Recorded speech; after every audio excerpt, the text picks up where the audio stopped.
Coming up on DFE News, Jeffrey Epstein's accomplice is talking. We'll tell you what she said about Trump. Also, the president's had enough of crime on the streets of DC. He's planning to take action. And will we ever see accountability for crimes against our country by government officials? The Watchmen actions, R.C. Williams and Julianna Ormond have some thoughts. We've got news for you, those stories and more right now on DFE News.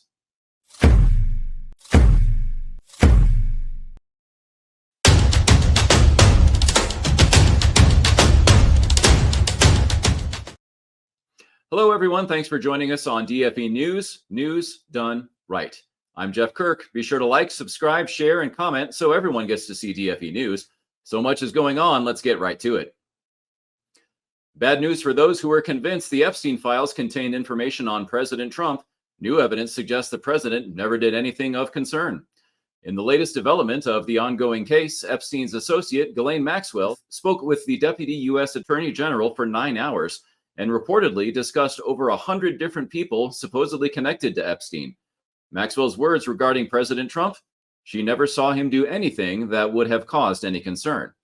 The revelation comes after the administration downplayed the Epstein case as a whole, causing many on both the left and the right to think there was something to hide. In an effort to increase transparency, the administration even suggested they might release the entire transcript of Maxwell's interview, possibly as soon as this week. The Department of Health and Human Services announced a major change in vaccine development plans by shifting away from mRNA technology. Secretary Robert F. Kennedy Jr. announced the move in a video posted to X on Tuesday, saying HHS will terminate 22 contracts worth $500 million after officials decided mRNA technology poses more risks than benefits for respiratory viruses. Instead, they'll focus on more traditional technologies, such as whole virus vaccines, which have a stronger safety record. Let me be absolutely clear. HHS supports safe, effective vaccines for every American who wants them. That's why we're moving beyond the limitations of mRNA for respiratory viruses and investing in better solutions. HHS said the change only applies to vaccines and that other developmental uses of mRNA, such as in cancer research, will still go forward. When you think of Washington, D.C., what comes to mind? Famous landmarks? Bad traffic? But for an increasing number of people, their answer is some of the highest crime rates in the country. That's why the president wants to take it over. The fact that D.C. has a high crime rate isn't new, but following the beating of Doge employee Edward Corstein, who protected his girlfriend from 8 teens who were trying to steal her car, the issue of violent crime in D.C. is taking center stage. While crime is going down throughout the country, it's rising in the nation's capital. Both Elon Musk and President Trump weighed in on social media. They want to federalize D.C. as a way to restore order. Whether you call it federalized or what, and that also includes the graffiti that you see, the papers all over the place, the roads that are in bad shape, the medians that are falling down, the median in between roads that's falling down. We're going to beautify the city. We're going to make it beautiful. And what a shame. The rate of crime, the rate of muggings, killings, and everything else, we're not going to let it. And that includes bringing in the National Guard, maybe very quickly, too. And do you want Congress to look at overturning the D.C. Home Rule Act? We're going to look at that. In fact, the lawyers are already studying it. We have to run D.C. This has to be the best run place in the country, not the worst run place in the country. And it has so much potential. And we're going to take care of it. You're going to be safe. You're going to be safe walking down streets. You're not going to get mugged. Overall, there's good news. The FBI reports that throughout the country, violent crime is trending down and has dropped 4.5% since 2023. From crimes against children in the Epstein Files to bribery and kickbacks to making up lies and hoaxes about political opponents, declassified documents are starting to show what many on the right have been saying for years. But should there be accountability for past criminal behavior, or should we all just let it go? The Watchmen actions, R.C. Williams and Julianna Ormond join us now with more. So to start off with, why are some on the right seeming to be almost squeamish about going after previous government officials who may have engaged in criminal behavior? I'll let you guys choose who wants to take a stab at that one. Jeff, it's great to be on. Thank you for having us. Thing to keep in mind here, the simplest of all things is to follow the money. Just because someone purports to be on the right or the left does not mean they're not complicit in other things. So when you understand clearly how the money flows, you can very quickly figure out who's being paid, as they say in the wrestling business, to take a dive, or who's being paid to take a position. Again, not a left or right issue. It's a right versus wrong issue. So recently, the two of you were on the Steve Bannon show talking about accountability with regard to the Epstein Files. Let's take a look at that video. Because if we the people stand up, then the churches have no choice but to stand up too. Where are the churches on Epstein? That's what we care about today. Seriously, where do you guys stand? So we believe that, they should be releasing everything about Epstein because Let's go. Hold it. Well, hang on. What happens if they're young victims? Because the rationale is that they have both victims that are going to be exposed, and potentially innocent people are going to be exposed. You're a Christian runner group. What do you got to say about that? I got to say that we need to be exposing this government and things that have been happening. The black market, we have gold backs. The reason why we promote gold backs is because if we have legit money, not the fiat currency, but legit money backed by gold, kill the black market. Right? Because they can't just print money to do the things that they want to do and run drugs, run children, run people. I mean, at some point we have to say the only way we're going to keep this government accountable is if we have sound money. Steve, by the way, if they can come down on me giving you a quarter, the federal government apparatus can make sure the Epstein information gets released in a manner that doesn't harm children. Let's just be honest, right? So has your position changed at all with regard to the Epstein Files, or do you still have that same position that everything should be released? I think everything should be released, and I think it needs to be done in a way where the American people can really wake up to what's been happening. And if our American government starts to go down and crumble and stuff starts coming out about them, then we just need that to happen. Jeffrey Epstein, Ghislaine Maxwell, we need to know what our government is up to.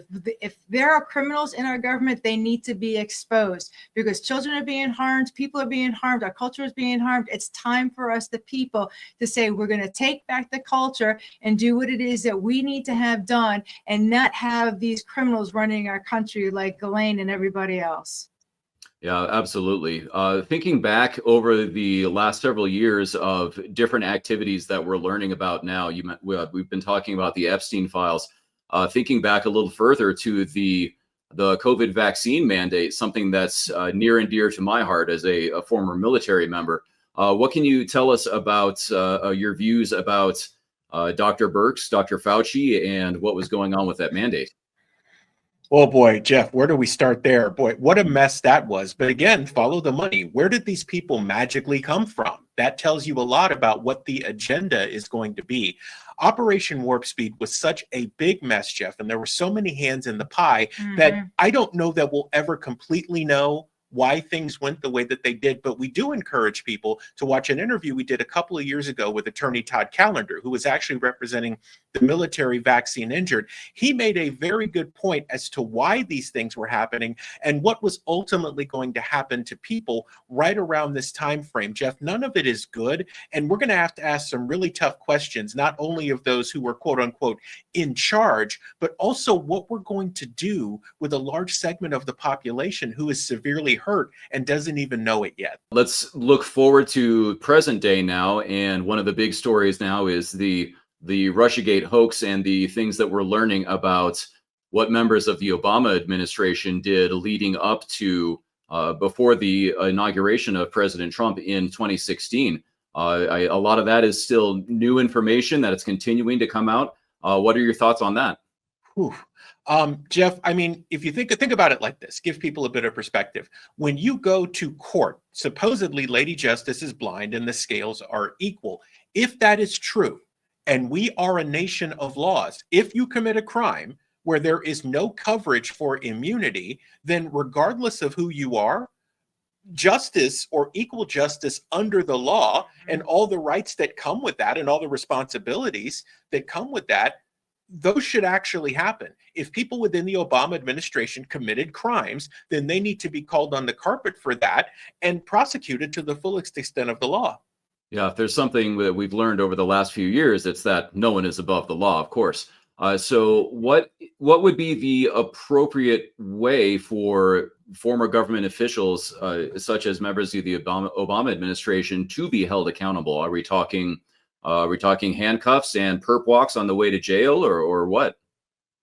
I think it's time for true transparency, and I think the American people are asking our government to say what exactly has been going on. It's really time for we, the ecclesia, to say, what's been happening with our government is criminal, and it's time for it to stop. We understand that a lot of people are going to be affected by the Obama administration, the Trump administration, everybody in between is going to be affected by it.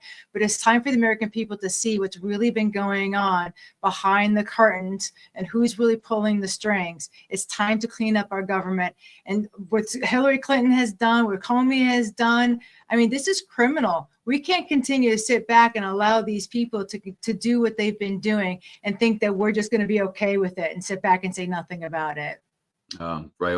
What would you say to individuals who are of the opinion that we can't take too drastic of an action, or else it's just going to lead to more backlash after the next election? Sometimes you just have to rip the Band-Aid off. You know what I'm saying? Oh, yeah. And we, the American people, just need to stand up and say, if y'all are being criminals, then we need to stand in those positions. We need to go, you know what? I'm willing to run and take this position and do that job. That's our responsibility. We are the first level of government, right? We should be telling the government what they should be doing. They're public servants, but we've become so complacent that we're allowing them to tell us what to do. No. Everybody needs to go down that needs to go down. And then we, the people, need to stand up and say, okay, I'm going to take that position and do that job because it needs to get done. That's it. Yeah, totally agree. So can you tell us a little bit about what Watchmen Weekly is all about? Yeah, Jeff. So we created We Are the Watchmen Weekly. It's the second of two publications. Ripped from the Headlines is our other publication that analyzes the news and breaks it down. But We Are the Watchmen Weekly was designed by our Heavenly Father to connect the dots between current events and Scripture. So we cover some pretty heavy topics each week. We've been at it about 3 years now. We'll go all the way from transhumanism and one world religion to issues like bodyoids. They want to grow bodies in pods that they can use for spare parts, organs, and for you to eat eventually. And we also cover the war on women pretty extensively, including a study from the Wellcome Trust, a UK-based nonprofit that also has a presence in New England, that took money from the NIH to do a study on taking the wombs out of female cadavers and putting them into men who believe that they're women, with the goal of actually having a child. So We Are the Watchmen Weekly was designed to reach those who are lost or seeking in the best possible way, dealing with things that they see and hear every day, and they have this dis-ease, which they don't understand is their spirit telling them that it's wrong. We give believers the opportunity to take that context and have a meaningful conversation with people about Scripture and the Word. Wow, that's great, and a lot of that is pretty terrifying stuff when you think about it. So what's next for you two? You know, Jeff, Watchmen Action, our nonprofit ministry overall, has really exploded. And the goal there was to equip the church to engage the culture so that when it comes to the core issues that matter to them most, they are equipped to handle those and win a lot of the battles on things that we've been talking about during this interview. So in 4 hours or less, we can train any individual or group to be able to tackle that core issue and win the battle with their story, organizing and mobilizing their people, and then measuring their success. Oh, that's great. RC and Julianna, we've had your information on the screen, so hopefully people know how to get in contact you if they have any questions. Thank you so much for joining us and talking about Watchmen Action. Thank you for having us, Jeff. Absolutely. Appreciate it. Well, the Cold War ended decades ago, but the threat of communism is far from being a thing of the past. Dr. Ben Carson recently spoke at a Young America's Foundation event to talk about how communism infiltrates societies. The Marxists have been after us for a very long time, and they've discovered how to change societies. Some people say all of this craziness of recent origin. It's not of recent origin. Look at the congressional record. January the 10th, 1963, Congressman Herlong of Florida read into the record the 45 goals of communism in America, such as gaining control of the school system and the teacher unions so you could indoctrinate the kids, gaining control of television, news cycles in Hollywood so it could change the culture, making sexual perversion normal, natural, and healthy, driving wedges between parents and children, removing God from the public square, changing churches from the real gospel to the social gospel. The list goes on. And what we have to do is use the tremendous intellectual capacity that God has given us to be able to change it. With self-described communist Zoran Mondani, the current frontrunner for mayor of New York City, Dr. Carson's words are a good reminder to always be on your guard and always be equipped to take a stand for the real gospel.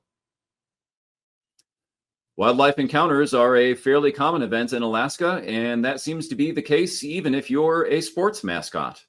Bowie, the blue-haired troll mascot of the NHL's Seattle Kraken, was recently in Alaska with teammate John Hayden to film a video in national parks to promote youth hockey when a grizzly bear decided to get in on the action.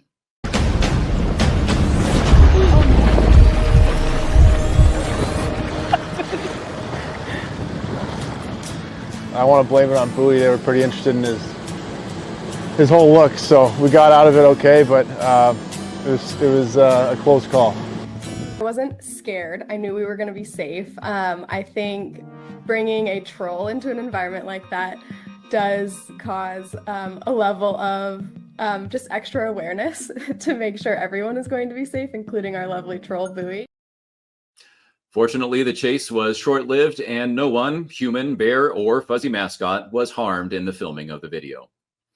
Well, that's it for now. Be sure to like, subscribe, follow, comment, and engage with us so that YouTube and all the socials push it out to more viewers. If you're interested in becoming a DFE sponsor, you can click the link in the description or scan the QR code.